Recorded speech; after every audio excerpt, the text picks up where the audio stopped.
Jim Deers is a friend who lives on Vashon. He's been on the board of Backbone Campaign, and he's a leader in asset-based community development. But I think it's different than that, and he's better talking about it than I am.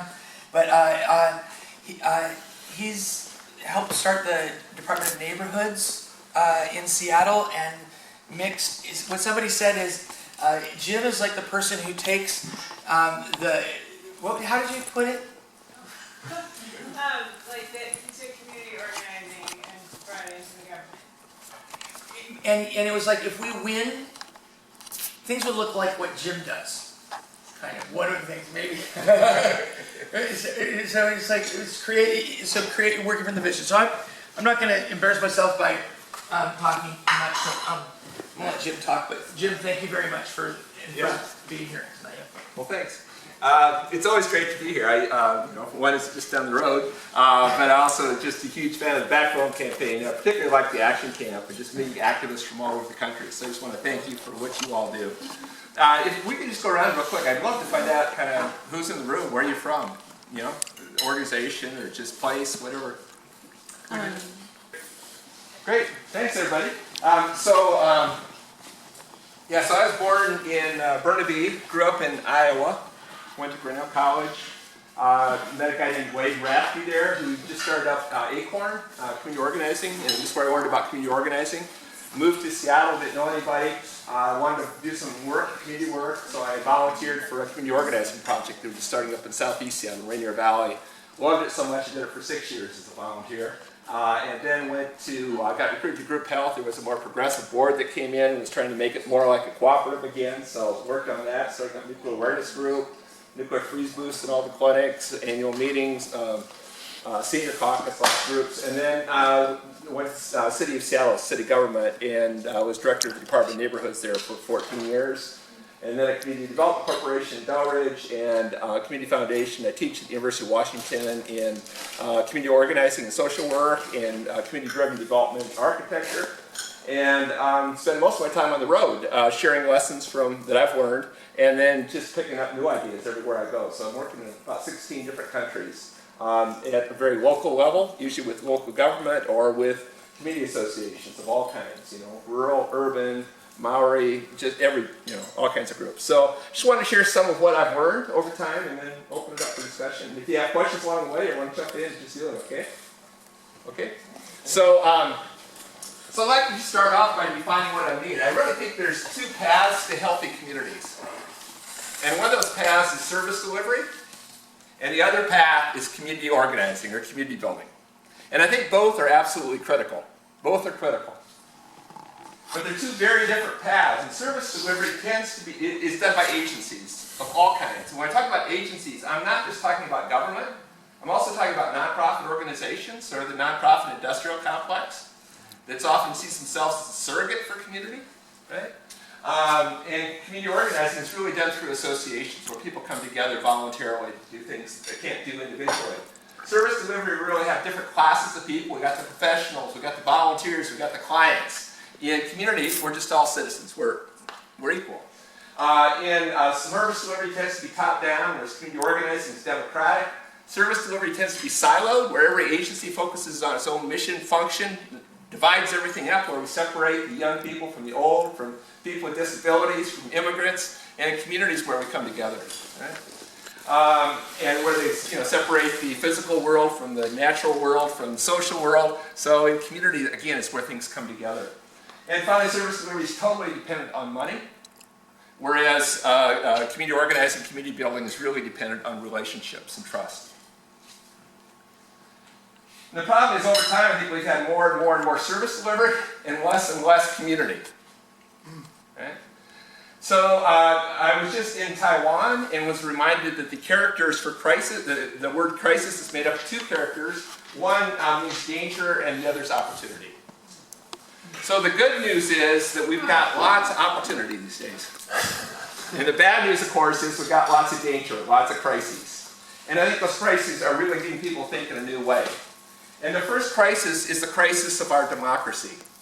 When I was doing community organizing, I was always organizing against government, right? And I think that's important. I was organized in a very low-income, multicultural community to demand the rights. But if we always see government as, that's sort of what the right wing is doing. Seeing government as the problem. So how do we start getting government to start making government accountable to the people again? How do we make democracy work again? How do we get government to change? Because so many governments, when I first came to city government, they were talking about we need to provide better customer service. But if you only treat people and think of people as customers, the inverse relationship is to think of themselves as taxpayers. And we got more and more people in this country and all over the world who think of themselves as taxpayers rather than as citizens. Fewer and fewer people voting. So I think the local government's starting to wake up to that, and a lot of individuals are as well. Second crisis is a crisis of the economy. Very time people's needs are the greatest, the agencies have fewer resources to respond. So starting to realize we need to do work in a new way, and starting to realize there's incredible untapped resources in the community. And the third crisis, of course, is the crisis of climate change. And starting to realize we aren't going to do it just through creating more green technology. People actually have to adopt it. People need to live in new ways. And that, I think, will only happen if people feel some sense of community, some sense that collectively our actions are going to make a difference. Right? If you just think of yourself as one person on this planet, what difference does it make? Right? I'm just one person. But in community, we realize that collectively our actions can make a difference. So I just wanted to share a few stories to kind of illustrate the power of community. The first one's right from Seattle. The power of community to care for the earth. And this is a program that was one of the projects we supported through our neighborhood matching fund in Seattle, where we provided cash match to local government in exchange for the community's equal match of volunteer labor in support of community-initiated projects. This is Ballard neighborhood of Seattle, and Ballard was the neighborhood of Seattle that had the least number of street trees of any neighborhood in Seattle at the time. And there was a woman there named Dravilla Gowan. She cared passionately about trees. She wanted to see trees up and down the streets. So she put notices in the local newspaper. She put them in the corner grocery store, advertising for other people who shared her passion for street trees. And she tried to find somebody in every block in Ballard. And if nobody came forward, she'd go to that block and knock on every door until she convinced somebody they shared her passion for street trees. And then she got that person to sign a pledge form and say, now come to a training about how to plant and take care of the trees, and I'll recruit my neighbors to do the same thing. So she turned in all of her pledge forms with their matching fund application. One day, trucks pulled into her neighborhood with 1,080 trees. Dropped them off at every block in Ballard that day, and then Dravilla knocked on the door of the block captain and said, the trees are here. Block captain knocked on the neighbors' doors. That day, over 1,000 people came out, planted trees up and down the streets.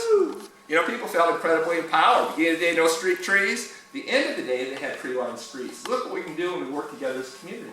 Right? But they said we still have the least number of parks of any neighborhood in Seattle, so they walked around the neighborhood looking for potential park sites and had a hard time finding it because Ballard is pretty well out, it's pretty developed. But they finally found this old rundown house, for those of you who know Ballard, right in the Crown Hill Business District. Right next to the business district, there was a property that used to serve as a nursery. House was broken down, falling apart, property was overgrown, public safety problems. They convinced the city to buy that property for a park. There was, the city had some open space bond money to buy the property, but no money to design and build the park. So the neighbors did it themselves. Local landscape architect volunteered her services and worked with the other neighbors, and together they designed and built Baker Park. This is the entranceway into the park, some of the landscaping. There were some beautiful old trees in this park, and one of them had died, and they were trying to figure out how to remove it. Then one of the neighbors who was Native American had a better idea and carved it in place as a totem. And here's some of the detail. Wow. This group went on the next year and tore up all the asphalt around Webster School, where the Nordic Heritage Museum is, and they greened it. They call it a Great Green Project. Much better for the environment because the water can percolate through the soil rather than having instant runoff, and much better for the neighbors and kids because it's a green place to play. And now it's done around lots of schools, but you know, the kind of innovation I think comes best out of community. This is their opening day, and the Sedentary Sousa Band was performing. It's a marching band that just plays while they're sitting. This nearby, this was platted as a street. There's houses on either side, owned by the transportation department, but it was never developed because it's too steep, right? So as a result, it just became overgrown. Huge problem with rats. The only thing tried to get up were four-wheel drive vehicles. They'd race their engines in the middle of the night and see if they could make it to the top. Driving the neighbors totally crazy. And I thought they were nuts because they went out with picks and shovels, dug through this heavy hard pan clay soil by hand, hauled these timbers up the side, terraced that whole problem hillside, and turned that problem property into a community garden. This is their most recent project. This is inside of another former house. To commemorate the house, they built all the furniture out of cement. And at the unveiling of this park, they unveiled a timeline that shows the 20 parks they built in the last 20 years. Every one of them with volunteers. They built ball fields, they built playgrounds, they're restoring a salmon estuary, they've renaturalized natural areas, they worked with the kids to build a skate park. 20 parks in 20 years. They said, this is great, look what we can do when we work together as a community. But they said, but we're concerned, we made the neighborhood a much better place, but we're concerned about what's happening to the planet. So they organized an all-volunteer group called Sustainable Ballard. And every summer for the past 10 years, they've had a Sustainable Ballard Fest. And right there in the Ballard Commons, in the center of Ballard, they have music and food to draw people in. Then they have booths to educate neighbors about what they can do to reduce their carbon footprint. And the first booth to go to is the undriver's license station, where you go and check all the ways you will not drive over the next month. And when you do, you get a laminated undriver's license. Lynn Fields the one who organized this, and she says, I'm going to walk, I'm going to bike, take transit, etc., etc. And when you get your undriver's license, it entitles you to drive the shuttle bus. This is a foot-powered mobile. It's going down the streets of Ballard, gets everybody's attention, gets people thinking, what can I do to get out of my car? What can I do to reduce my carbon footprint? This, of course, has created a movement now. Now all the the suburban communities around Seattle have organized their own all-volunteer sustainability groups. The neighborhoods around Ballard have organized their own. So now there's 67 of these organizations, collectively calling themselves SCOUT, Sustainable Communities All Over Puget Sound. But Margaret Wheatley said, whatever the question, community is the answer. So it's not just about the environment. I was in Wodonga recently, this rural Victoria in Australia. And there were neighbors who wanted to create a community garden. They approached the local church to tear up the grass and put in a garden. They said, sure. So they're trying to figure out how to build it, and they contacted the local association, the Men's Shed. You know the Men's Shed movement in Australia? It's really cool. Just every town, every village you go to has a shed, a big shed, where they have all kinds of power tools. And retired men go and they make stuff for the community, like wooden toys for the kids, or they renovate community facilities. It's a great excuse for the men to get a little time away from their wives, and drink a little beer with the guys. But it's also just a great mental health strategy where men can come together and talk about issues that they don't feel comfortable talking about at home. And they do a lot of mentoring of young men who are in trouble and teach them woodworking skills, and in the process teach them life skills as well. So here's a Wodonga Men's Shed. Look at all those power tools. That's a giant thing. Yeah. No, it's amazing. These are all over Australia. I got them off hours, otherwise there'd be a lot of people there. But they built the raised beds. But what I loved about this project was they found roles for the whole community to come together and work on this. So you can see people from all ages getting involved in filling up the raised beds. There's a mutual assistance association there for new immigrants and refugees, and they got them involved so they could grow food that was indigenous to their culture. Even the senior center found a role. This guy in a wheelchair waters the plants. And the plants grew, and they realized there was a commercial kitchen in this church, and they said, can we use that? Church said, okay. So a local chef came up with the most amazing recipes, and the whole community gathers that produce. The women's group from the local church is processing it. The students from the local high school club are involved in processing the food. Across the street is an institution for people with intellectual disabilities. They are no longer the people with disabilities, they are the community chefs, and they're so proud. Here they are making the pasta. And together they make thousands and thousands of the most delicious, nutritious meals you can imagine for people who otherwise would have no food at all. That's the power of community. Power to promote health.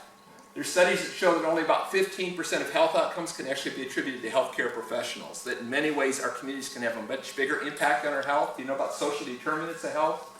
You know that the economy, that our physical environment, our natural environment, just our relationships have much more to do with health than medicine does, right? So community is really the key to health. This is a physician in Lewisham, South London.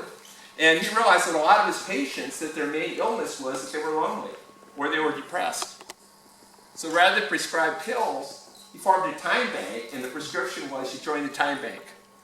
Do you know what time banks? Do you know about time bank movement?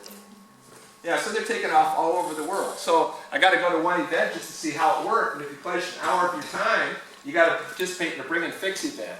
It was just an illustration of all the things a community can, you can get done in your own community. So this woman's fixing somebody's clothes. And this guy's fixing a blender.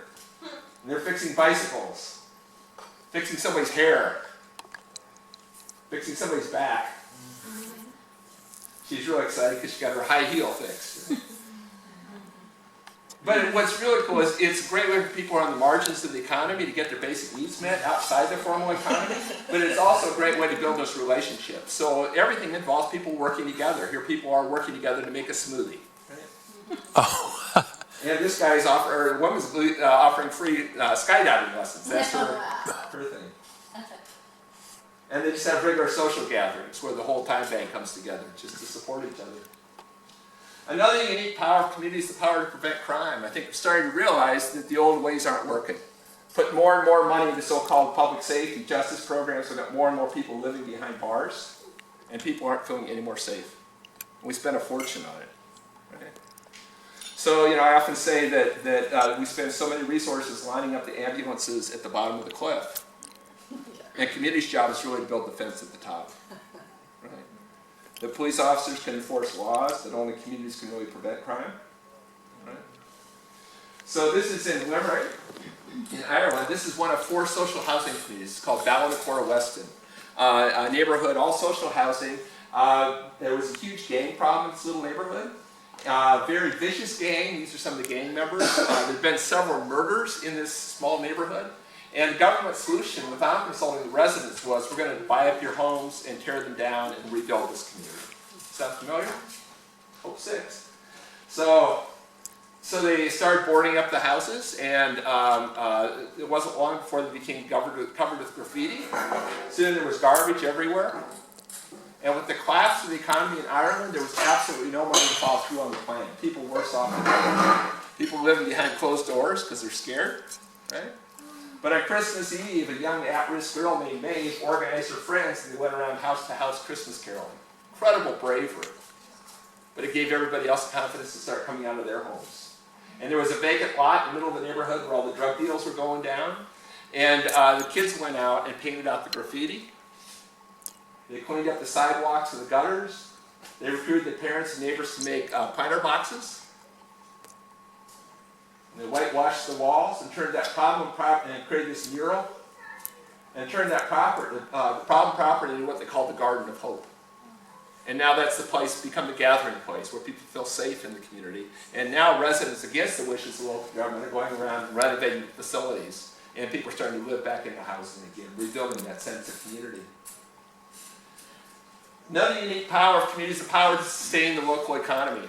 Too oftentimes the solution for economic development is we're going to give tax breaks to major corporations. It's not sustainable. The profits all leave the community or big box retail or chain stores. Money doesn't stay, it all leaves. It's when you build your economy around the strengths of the people in the place, and and particularly in lower income neighborhoods, what little money is there is often flowing out. We call it the leaky bucket model of economic development. My colleagues Jody Cressman and John McKnight once did a survey in a low-income neighborhood in Chicago, found that if all the money that was going to providers and services to low-income people had actually gone to the low-income people, there would not have been any low-income people in that neighborhood. So it's about how do we build the economy around the strengths of the people in the place, and how do we build that economy internally. So this is in Taomi Village in Taiwan. This is in central Taiwan. I was there earlier this year in the mountains. A small village, 2,500 people. It was incredibly economically depressed. The farmers were growing bamboo shoots, selling bamboo shoots, making a living from that, and then the bottom dropped out of the market for bamboo shoots. They weren't worth anything. And so it was the most depressed, economically depressed village in central Taiwan. And then things got worse. Taomi Village was the epicenter of the Taiwan earthquake in 1999. So over half the buildings were lost, many people killed. But in the middle of all that devastation, they tried to take stock of what are our strengths, what could we build on, what can we move forward with. And what they recognized was that they had 28 of the 32 kinds of frog species in Taiwan were in this little village. And that they had hundreds of different kinds of butterflies, and dragonflies, and birds. And they said, that's our strength. We want to create an eco-village. And some of the farmers were a little bit skeptical, but they went out and they started revegetating with native plants. They took out the concrete liner on the river and renaturalized the riverbanks. They created ponds, both to deal with the flooding issue, but also as a way to attract more frogs into the community.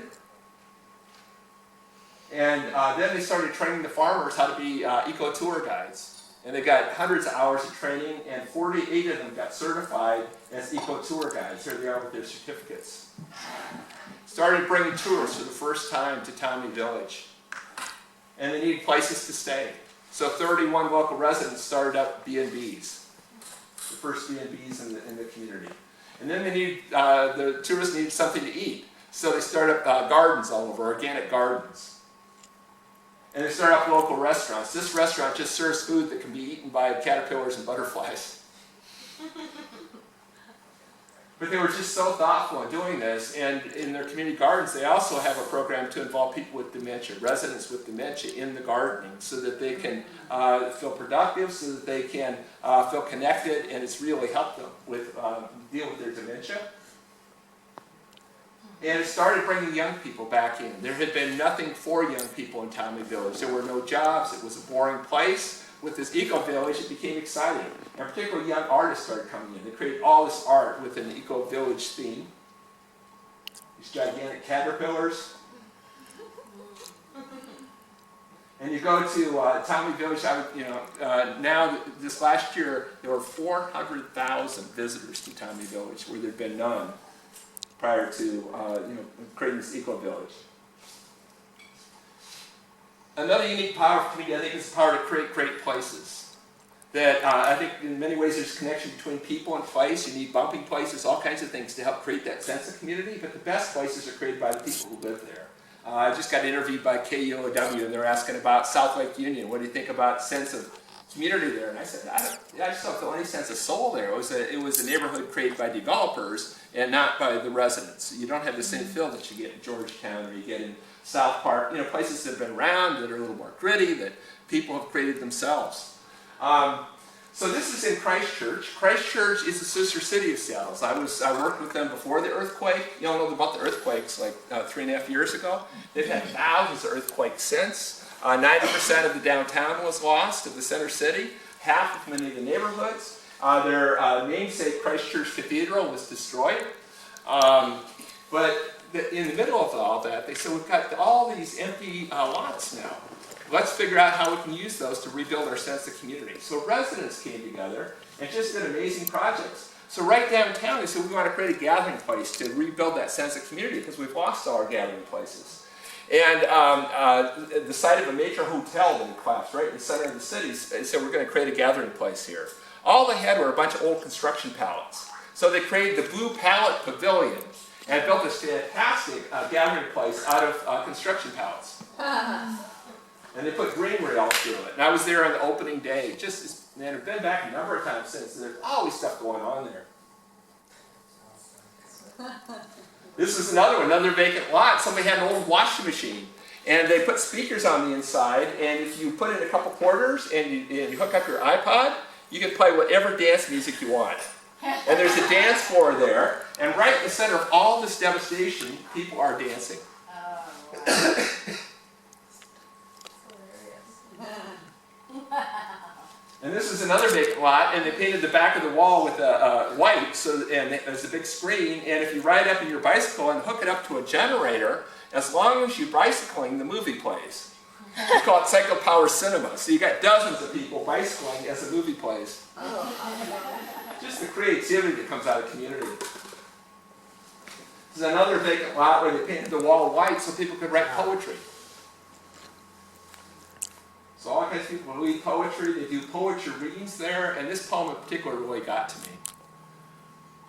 It says, amidst the shards of glass and twigs of steel, beside the fallen brick and scattered concrete, we began to understand there is beauty in the broken. Strangers do not live here anymore. And how through that catastrophe, people started realizing what was really important in their lives. Christchurch, prior to that time, I think was the most class-conscious place I've been. The first question was always, what school did your kids go to? What school did you go to? And now the first question is, are you okay? How are you doing? Really rediscovering the importance of community and people coming together, so they've created these gathering places all over Christchurch. Another unique power of communities, the power to demand justice. No major social change in our country or anywhere else, I think, has ever come top down. It always comes bottom up. Whether you're talking about civil rights movement, the women's rights movement, the disability rights movement, the gay lesbian rights movement, the environmental movement, the anti-war movement, every major change has come bottom up. So without strong communities, we can't really make change. So this was in London, England. I was working with an organization there called London Citizens. Again, it's a community organizing project where they brought all the churches and mosques together to work on issues that were important to the people, primarily in East London, a large area of largely immigrant population and refugee population. And they decided as a community their biggest concern was that people be paid a living wage. They said, we've got all these immigrants and refugees coming to living in East London, or working in East London, but they can't afford to live here because they aren't making enough money to actually live in the place where they're working. So they went after one corporation after a time, the university, the hospital, and city government. And one at a time, they got them all to sign contracts saying we'll pay a living wage. And this is why they were able to get them to be responsive. Look how many people they can turn out when they bring all the churches and mosques together. Right? And when the Olympics came, they said, we will not support the Olympic bid until you agree to pay everybody a living wage who's involved in the Olympics. And that was written into the contract. So that everybody, the custodians, the construction workers, absolutely everybody's paid a living wage. And when the Olympics were over, a good share of the Olympic Village was turned back to the community as a permanently affordable housing trust. Other places, the Olympics, where there's any place, major sporting events have an incredible impact on low-income people, a negative impact. Here, they try to figure out how do we benefit from it. And they did it by organizing.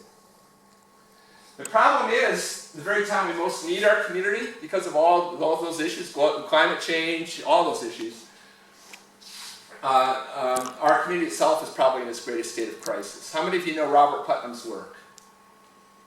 Professor at Harvard University, wrote the most depressing book for those of us who believe in community. He wrote a book called Bowling Alone, where he tracks an incredible breakdown of community life in North America over the past 50 years. Right? Says, in North America, it used to be people would come together and do collectively what they couldn't do individually. They formed volunteer fire departments. They did barn raisings together. They came out en masse for town meetings. But he tracks how over the past 50 years, fewer and fewer people are voting, fewer and fewer families eating dinner together, fewer and fewer people belonging to the traditional associations, like the bowling league, right? And he cites lots of reasons. I've added a bunch of my own. But here's some of the things that are causing the breakdown of our community. One is single-purpose land use. You used to be able to live, learn, work, play all in the same village, all in the same neighborhood. Key to organizing is to spend more time listening to what they're passionate about. So rather than starting with an answer, you start with a question. What keeps you awake at night? What are your hopes for your family, for your community? Because if you can tap into what people care most deeply about, give them a sense they can do something about it, they're much more likely to get involved, and you spend a lot of time trying to convince them to care about what you care about. Right? And then fifth, to start with their call. I learned this from a friend who's a duck hunter. And my duck hunting friend taught me that every duck will respond to a call. My wife hates the story because she's a bird watcher. But it's the same principle. Every duck responds to a call. There's just a different call for every duck, right? So there's one for the mallards, and one for the mergansers, and one for the wood ducks, and one for the coots, and one for the loons. And my friend says, too often as organizers, we just sound the loon call. And we wonder why only the loons show up at our meetings. Right? Says actually everybody will come, we just need to sound their call. So too oftentimes the only call we use is the meeting call, right? Instead of the mating call would be kind of interesting, but the meeting call. And for a lot of people, that is the worst call in the world, right? They know they come to that first meeting, and they're going to be in the sign-in sheet, they're going to be sentenced to meetings for the rest of their life. That's what happened to all of you, right? Yeah. And a lot of people don't see results from meetings. One meeting just leads to another meeting, leads to nothing ever happens, nothing changes, right? So if you really want to get everybody involved, you need to start with their call. And for a lot of people, and a lot of people are shy. Right? They're told, look, if you really care about your community, you're going to come to our meeting. So they come, but they just sit there. They don't feel like they're contributing anything. That's how much they care. Right? So if you really want to get everybody engaged, it's important to use all the calls. For the person who's shy, they may feel comfortable one-on-one as a mentor, tutor, making a difference in somebody's life. The social call, we know that works. People come out for music, they come out for food, they come out for booze. We shouldn't apologize, because the purpose, again, is to build relationships. I like the project call because with projects, unlike with meetings, there's always a result. And there's a role for everybody, young people, the elder, the person with disabilities, the artist, construction worker, architect, everybody's got a role. And in the process, people build relationships. And once people build relationships, then they're more likely to come to some meetings. But we always lead with the meetings and wonder why the same people keep showing up. Right? We're often trying to engage community before we've actually built community. Right? So it's really important for organizations to use all those different calls. And that's one of the things I love about backbone. So here's an example. I was in Darwin, community of 50,000, trying to figure out how do we get more people engaged. They came up with a really clever idea. They bought some cheap living room furniture from IKEA, just enough to fit in the back of a van, right? And then they take it out to really public places, like they take it out to the sports field on a Saturday afternoon, they'll take it to the shopping center on a Friday night, they'll take it out to the front of church Sunday morning, and they set it up and it just looks weird. They've got a rug, they've got a coffee table, they've got a lamp, they've got a stuffed cat, they've got a vase, and now they've got a sofa. They call it the idea sofa. And people are just kind of attracted to it because it looks weird, it looks out of place. So people come over, and then everybody comes is invited to sit down on the sofa and share their idea for what would make for a better Darwin. And so here people are sharing their ideas, and it attracts people who would never, ever, ever come to a meeting, who would never join the association, right? Because they go where the people are. People share their ideas, and then everybody who has an idea is invited to come to school on a Saturday afternoon and have a workshop, and they develop their ideas into proposals for projects. And then they do speed dating and share their ideas with each other, and then everybody gets to vote, the whole community, on which projects they're going to support with their time, and up to £1,000. And through that process, 37 projects emerged in the first 6 months. Wow. Most led by people who'd never been active in the community before. So these women came together to form a soldier support group. Young people formed an environmental organization. They worked together to clean up the local estate, plant daffodils everywhere. They worked together to build a skate park. They organized a scarecrow festival, including the invisible scarecrow. 37 projects in 6 months. Because it's just a really important principle. Starting where the people are, going where they are. Rather than trying to preach to them all the time, also listen to what their concerns were. What are their passions? What are they passionate about? When I was doing community organizing, I knew it's easier to organize people around a crisis, so I was knocking on the door saying, well, what's the problem in the neighborhood? And the response I often got was, look, you can't fight City Hall. Why are you asking? Right? Or I'd knock on the door and say, are there any problems in the neighborhood? And they'd say, why, are you a lawyer? Right? And it's a pretty sad indictment of democracy when people think that only lawyers and politicians are the only ones with power in our society. But I tell you, that's true. People are feeling so powerless. And if people are feeling powerless, they aren't going to get engaged. Right? So for people who are feeling powerless, you probably don't want to start by involving them around issues of world peace. Because it's kind of hard to see results. Probably don't want to start with climate change. If you're feeling powerless, how are you going to impact the climate? Right? Doesn't mean we shouldn't work on those big issues, but people are never going to work on the big stuff if they don't think they even have power to make change on their own street. So starting by involving people in small, winnable issues. It might be related to the climate. It might be related to world peace. But starting with really small things where they can see immediate change. Otherwise, it just reinforces the sense that they have no power. Right? And once people get the sense of the power of collective action, then they're more likely to work on the big stuff. But they're going to start there. Third, I already talked about that one, I guess. Right. Fourth, lead by stepping back.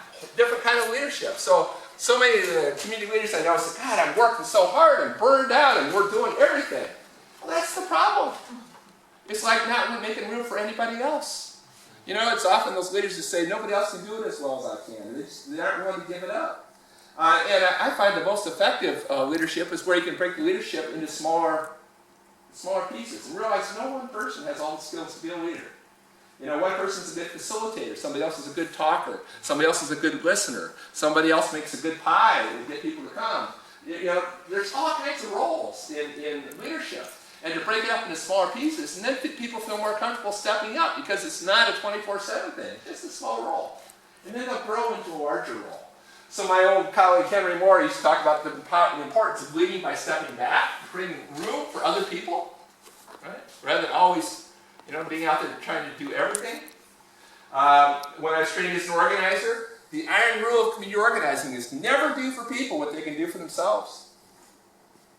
And it's the hardest rule for all of us to learn because we all do this because we care deeply about our communities. But often in our desire to help people, we're taking away their own capacity. We're taking away their own agency. First week I was organizing, I met with my mentor, Tom Gaudette. He says, Jim, tell me what you did not do this week. I said, what do you mean what I didn't do? I've been working so hard, I've been working 24/7. He says, that's the problem. Your job isn't to speak for the community. Your job isn't to do for the community. Your job is to help build the capacity of the community to do and speak for itself. So every week I want you to come back and tell me one more thing you are not doing. And I love the last super. When the best leaders' work is done, the people will say we did it ourselves. And finally, the last one is don't sit on your assets. And the point here is that absolutely everybody in our community, absolutely everybody has gifts to give to our community. Everybody does. And I like to think of them as three kinds of gifts. One are gifts of the head, that person's knowledge. Gifts of the heart, that person's passions. And gifts of the hands, that person's skills. Absolutely everybody's got these. The problem in our society is we've labeled most people in our society not by their gifts, but by what they're missing, by their deficiencies. So we use terms like homeless. When you think about a homeless person, you think about a lot of gifts. You think about what they're missing, a home, right? I got a friend who had a church in Cincinnati, Ohio, and members of his church congregation organized a soup kitchen in the basement for these homeless men. Finally, one day, one of the members of the church got this idea. He says, why don't we interview these men and find out what their gift is? Turns out a bunch of these men like to cook.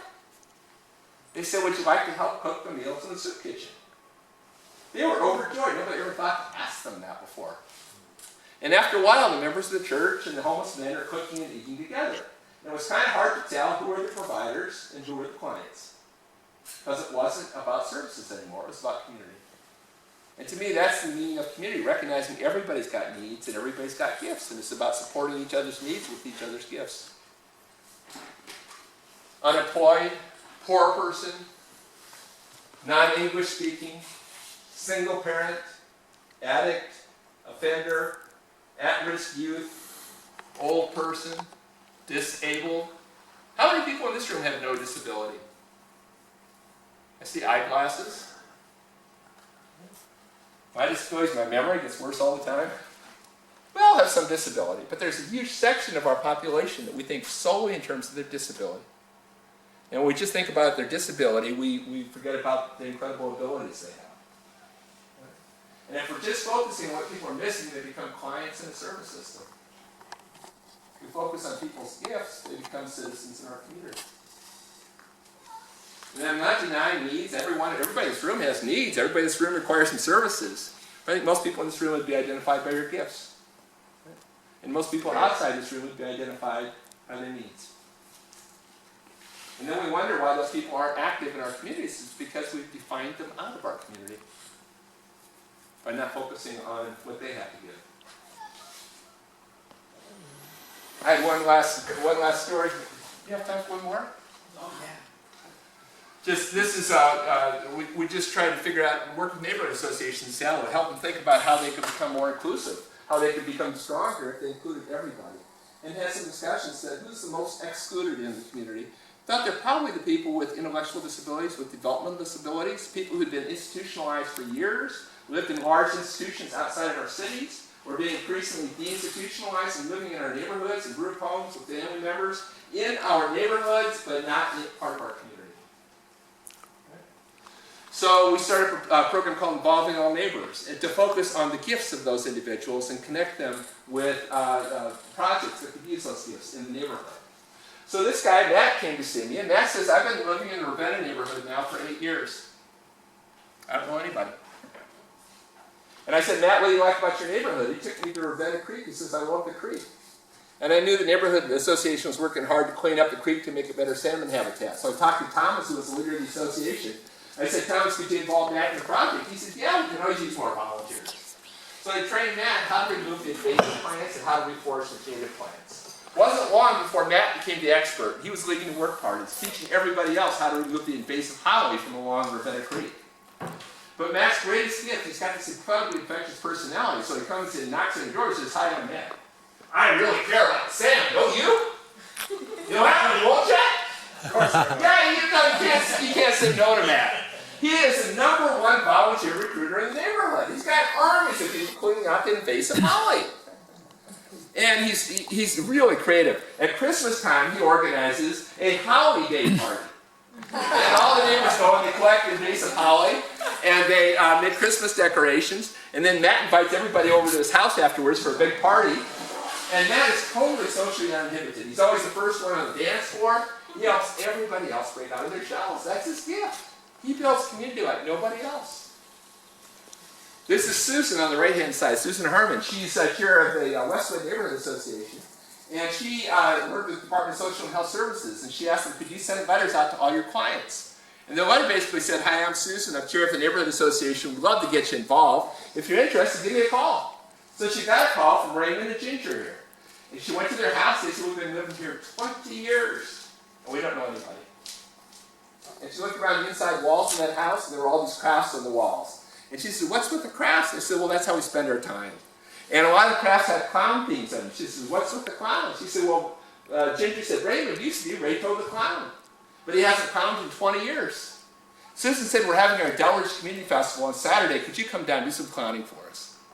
He was overjoyed. He dug through his boxes in Ginger did. They finally found his clown outfit. Saturday, Susan came and picked him up. And he was the absolute hit of the festival. The kids loved him. They started inviting him to kids' birthday parties. They started inviting him to other community events. And in the process, he and Ginger met other people who did craft work. They built relationships. They started doing rides to craft shows, so they finally had transportation. And were able to make some income from it as well. But Susan said that they opened doors for her in the neighborhood like nobody else had been able to. And finally, this is Larry. Larry, so you can see, has a disability that makes him totally dependent on public transit. So Larry knows the bus system better than anybody else in the Capitol Hill neighborhood. He knows all the places the bus goes. He knows all the places the bus should go or doesn't go. He knows where there should be covered bus shelters, where there should be better security lighting. So when the neighborhood did the neighborhood plan, they tapped Larry to help with the transportation element. And Larry led a walking tour to show all the access problems in the neighborhood, because they weren't just problems for him, problems for elders with their walkers, parents with their strollers. Larry became so highly valued that he was elected vice chair of the Capitol Hill Community Council. Somebody with intellectual disability, somebody who'd been seen as a person with nothing but needs, is now a leader in his community because people thought to lift out that label and focus on his gifts. So I tell you, I know this work is hard, it gets frustrating, but there's a huge reservoir of people out there waiting to be tapped, right? I was just doing some work in Canada. Someone reminded me there was a survey done in Canada. Said 90% of the people who get involved in community got involved. The #1 reason they got involved was because somebody asked them to. There are so many people out there just waiting to be asked. You know, we become so reserved. We think we have nothing to offer. People are just waiting for somebody to come up and say, please join us. So, I think that's, yeah. This is my website. So I've got my phone number, my email, my address if you want to stop by. I got lots of links to websites, lots of stuff on there. So questions, comments, rebuttals? Wow.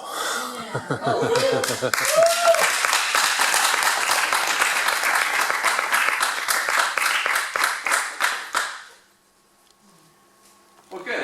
I wasn't sure. It's because you guys are sort of involved on issues. And I still am involved at all levels. And I think that's part of the struggle. Is how do you put all this stuff together, right? Start where people are, but then get people to move on and start connecting it all up. So that is a question. How, most of us, certainly I am, primarily involved in exactly those bigger issues you talk about. I look, my God, people are getting kicked out of their houses by the banks, blah, blah, blah, blah, blah. And I'm not very good of a community person, but how do you get people involved in those bigger issues. You said you start with, community issues and go from there, but Well, for example, when I was doing, always trying to figure out how do you raise it. So, so is the Freire approach. It just, as you're organizing, asking those tough questions about sort of, why do you think things are the way they are?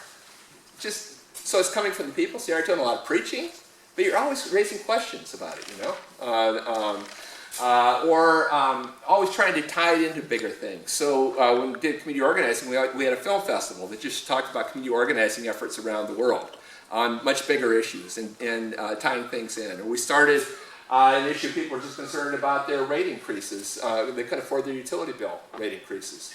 That was their big issue. And as we researched it, we realized the reason the bills were so high was because of the nuclear power. We're paying for nukes. And it was our organizing effort that started the campaign statewide to close down the nuclear power plants in Washington State, the WIPS nuclear power plants. So it's about trying to start helping people see those connections. And a lot of it's about, through raising those questions. But it's not easy. I mean, it's like, how do you keep bringing in new people without, or bring along the old people without alienating the new people that you want to bring in, because you brought people up to a certain level. So it's always a challenge. Yeah. I'm sorry I had to keep stepping out, I don't like this, but did you get to talk about time banks, and could you? I did. You did, okay, good, Yeah. okay. So, it seems like part of our struggle is offering a vision for how things could be, Yeah. instead of just, Right. and so obviously a lot of your stories relate to that, it feels like. And that's part of what, just build on what you asked here, that's part of what I loved about the Occupy movement, was it wasn't just about preaching the way it should, but trying to live that way, And so I just love that people were sort of identifying skills people had, creating kitchens, libraries, all kinds of things. My criticism of the Occupy movement, one of them was that it was just occupying a certain space, and it seemed to me that if we're really going to make change, we need to occupy the neighborhoods and have those discussions. So taking the message out and having those discussions with people on the street, the people who would never come visit the Occupy site. I mean, I love going there myself, but most people didn't feel comfortable. And then over time, there was a huge percentage of people that were very sympathetic to that message at the beginning. And then by the end, very unsympathetic, but it was because the whole message was spraying through the news media. And the news media was always, pointing out the crackpots or, as they tend to do, sensationalizing things. And that would not happen if the relationships were built. If people love to hate or criticize people they don't know. When you build the relationships, it's pretty hard to, it's a very different sense. So I guess that's one of the things I'd like to see more. I'm sorry, it just. No, that's great. You think about like the equity of our time in our life, and then how it's flowing elsewhere, and the anxiety, and trying to plug leaks of time and equity, and it seems like.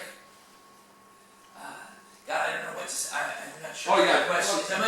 I'm trying to think of we do spend so much time opposing things. Right. Thanks. And yet at the same time, it's almost like it's hard to find a ratio of our life where we can balance. Thanks. Right. So I think that's really important. I mean, it's the balance in life, but also about, as you were saying before, starting to create the system that we want to live. Thank you. And I just, we've seen so many efforts where we've got to throw out the bastards, and then people don't know what the hell to do, or they have, or they aren't living their lives in the way that they'd like to, not in a caring kind of way. It's just so passionate about the issue they've sort of forgotten about the humanity of it. So I'm a huge fan of trying to live the way the world we're trying to create. At the same time, I don't think we want to stop there, because otherwise you just have these small little Vashons or, collective housing here, co-op housing here, and it doesn't really change the larger society. So I think, again, we need to operate at both levels. The slide I didn't put up here that I should have was when I talk about community organizing. I think there's two kinds of community organizing. And one is organizing largely based on all those problems in our society and focusing on everything that's going wrong, and then always trying to hold corporations and government and outside interests accountable for fixing the problem. And that's really important. because there is a lot of injustice in our society, and we need to hold corporations and government accountable. But I think we also need to focus on the strengths of our community and build on those. And I would submit that when you start building on the strengths of the community, it gets a whole lot more people active in the community because it's a much more positive approach. It's something that uses all the calls. It's something where you can see some immediate change and some immediate benefits. And what I really believe strongly is that those two models are very compatible. But that too oftentimes people get into camps, and they're either in the camp like we've got to just oppose injustice, or we just got to build on our strengths. And either way in itself is short-sighted and isn't very effective. And I think the most effective organizations are the ones that put the two together. When I was organizing, it was like if there wasn't a crisis in the neighborhood, I was pretty depressed. I was pretty sick. It's like I knew I could bring people together around a crisis, but without a crisis, how do you build community? And I think you do that by building on strengths, creating new, things to do themselves. And that makes for a much more powerful movement. So when it comes time for the fight, you don't have to yell so loud because you really got the people.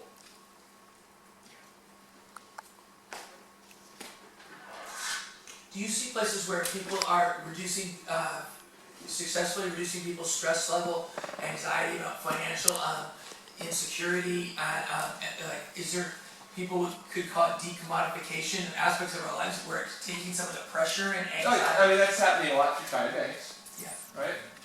You got a community of people where you get most of your needs met right there within that community. So that's, and some of it is helping people just kind of change. A lot of our concern about our livelihood is artificial stuff.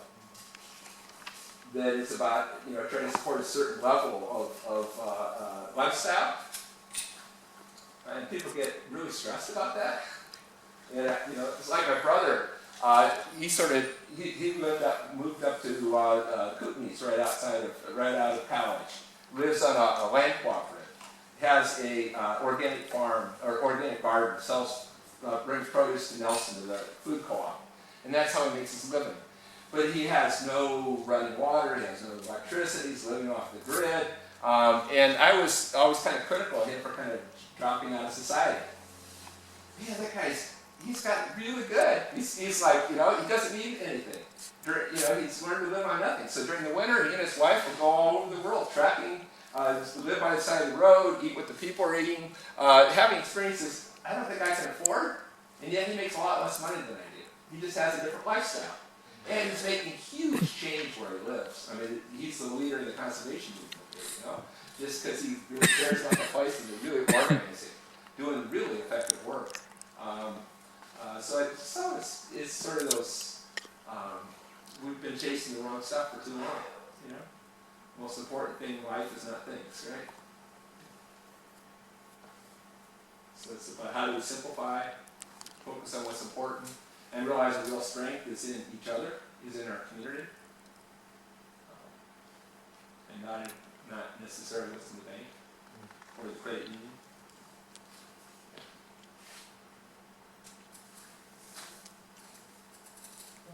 I noticed a lot of the themes in your presentation were about like the commons, Yeah. space and other stuff. Yeah. Does your work go into other like commons issues here, like climate change? Yeah, I think A lot of that is like land issues.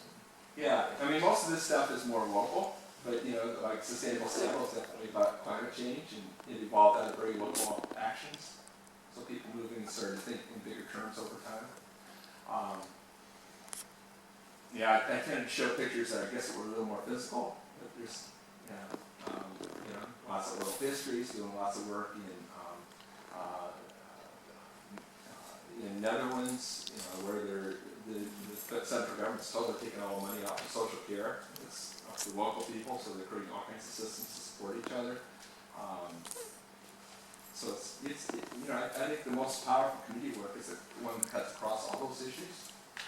So it's about climate change and about care for one another, and that's why I started off with all those different things.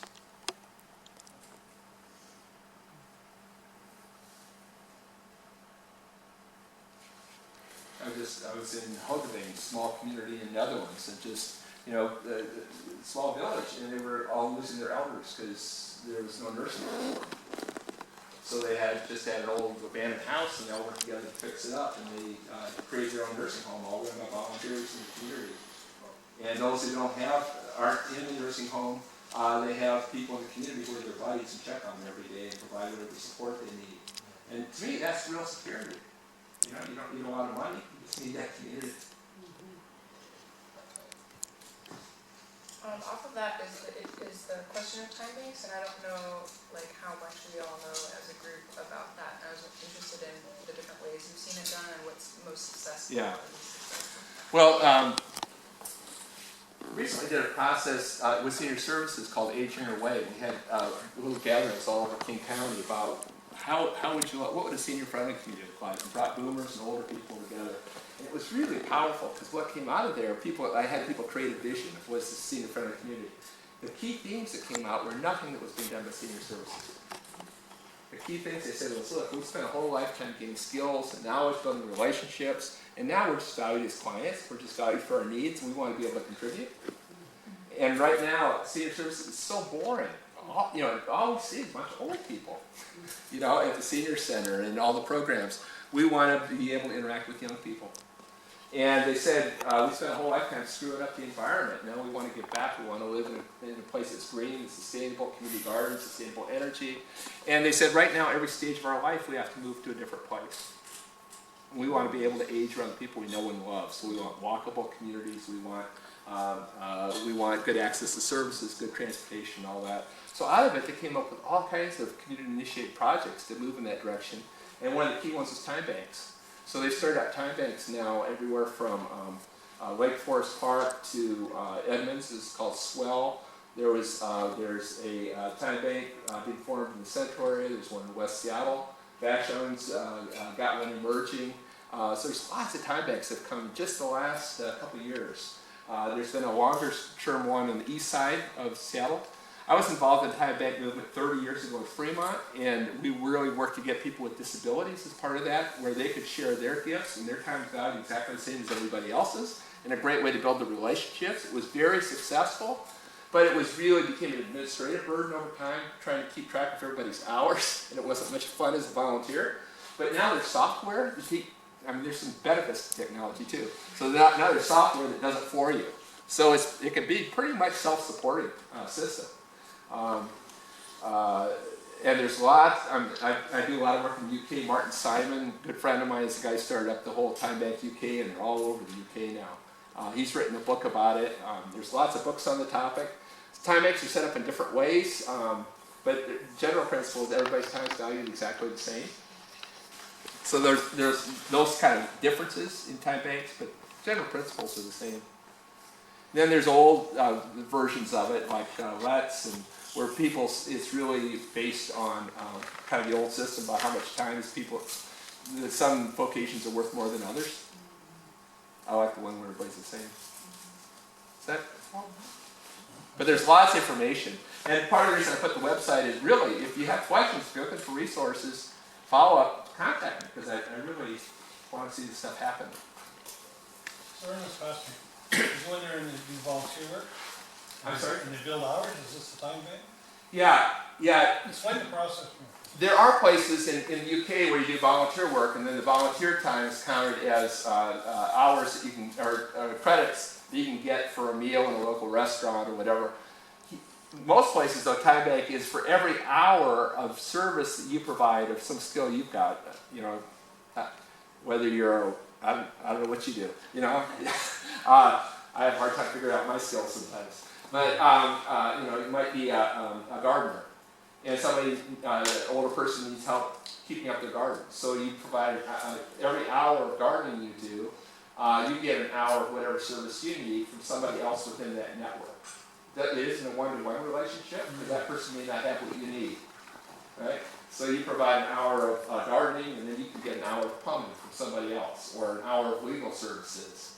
So it's about how do you meet all your needs outside of the economy, and how do you build community through that process of exchanging skills.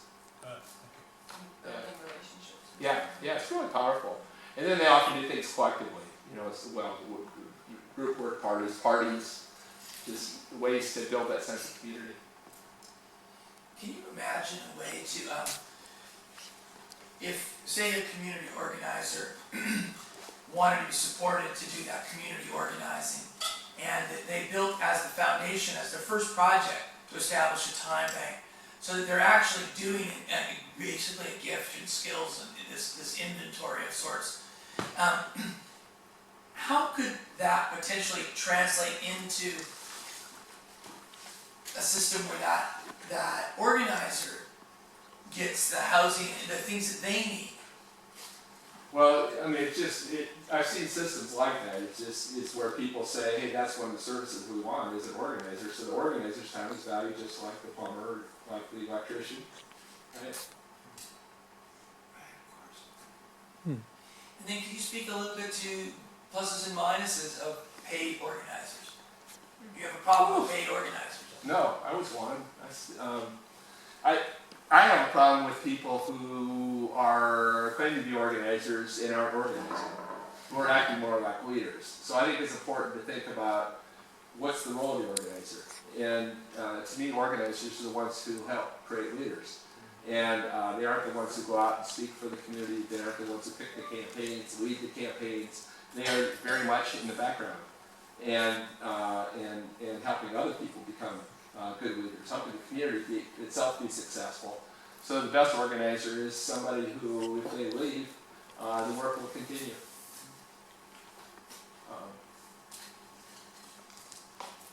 Yeah. I've got another question. It goes sort of like this. I'm in the Harvard, MIT area. I used to work there, but I live in an apartment complex. I really know the super and the primary garden keeper, and I know the name of one other person in my apartment complex. Most of the people there turn over really fast. And my question is, for us, how many of us here in this room are involved in their community, know their neighbors, etc., etc.? I don't. What about everybody else? How many here really know their neighbors? Okay. Yeah, part of the big influence on me was my mom. So when I was young, I was in junior high school in Iowa, and I organized a hunger march, where we did a 20-mile march and to raise money for the Black Panther Breakfast Program and Operation Bootstrap in Tanzania. And so I was doing lots of this action. And my mom said to me at one point, she said, Jim, you're so concerned about people on the other side of the world that you don't know. When's the last time you stopped and said hello to our neighbor who's shut in? And I've never forgotten that, because I had never done it. And it's like, if we can't make it real, if we can't really engage with people who are around us, it's pretty hard to claim we really care about people that we don't know at all.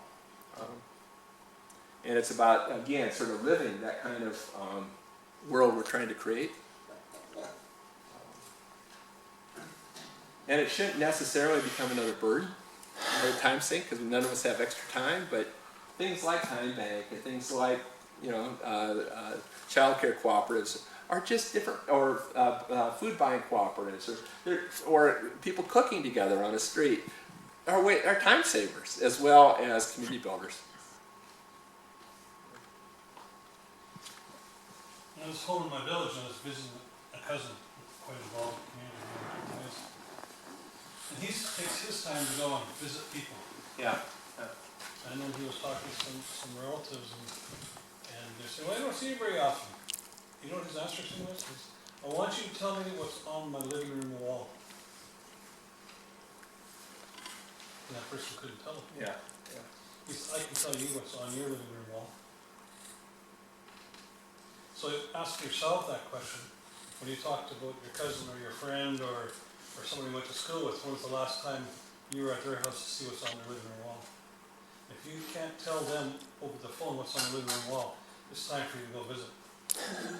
Yeah, good. Yeah, I was in Littleton, just a small community right outside of Christchurch. It's actually part of Christchurch, but it's its own distinct community of 5,000 people. And they formed a time bank. And then the earthquake hit. And they were the most resilient community in all, the whole Christchurch region, the whole Canterbury area, because they already knew each other. They knew who had the skills, in medical skills, they knew who had the construction skills, they knew who had the equipment, they built a relationship so they had trust, they had each other's emails. They were able to, they say in Littleton, they took the aspirin a half hour before the headache. Right? I mean, it's an amazing place. And now, it just, but people often realize when it's too late. And then it's also easier to talk to those neighbors about some of those issues. They're going to hear you a lot better if you've built a relationship with them than if you're just carrying your protest sign or putting up your bumper sticker on your car.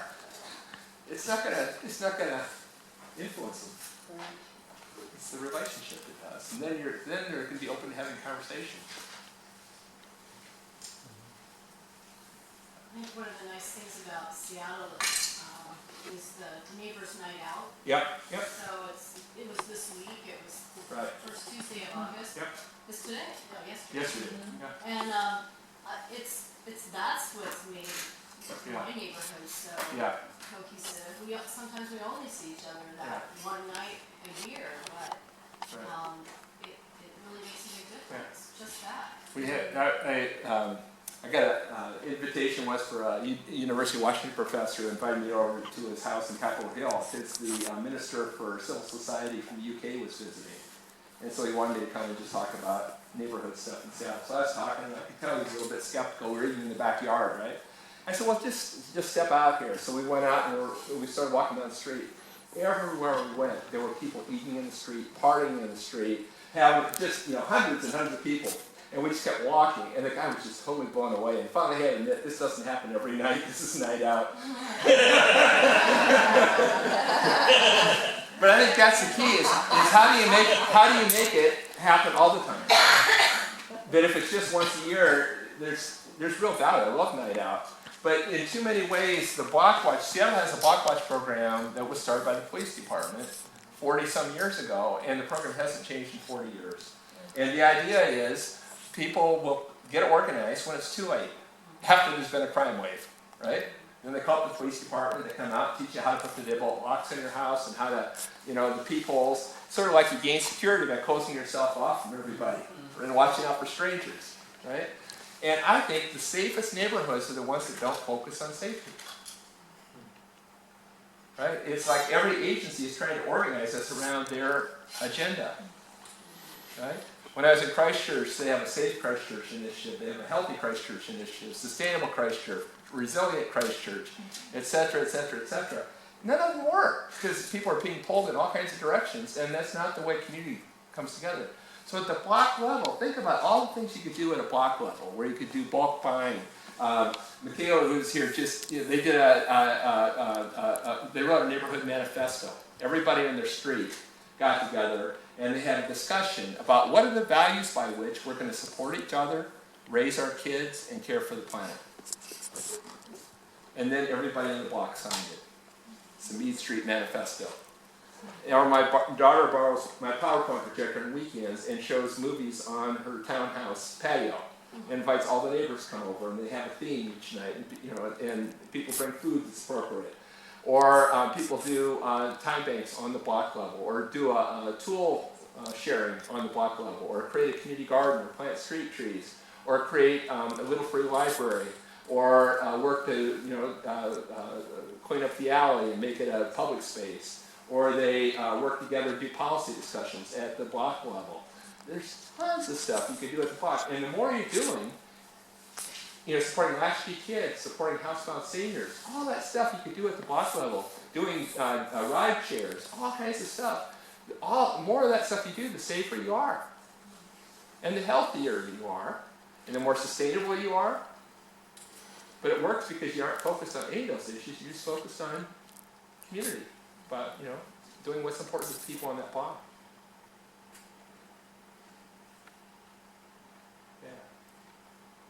I mean, that would be so powerful. That's my vision. So like, what if we had 4,000 blocks that were organized not by the police department, but by the neighbors? Right? Boy, that would be incredible. These building blocks are really powerful associations.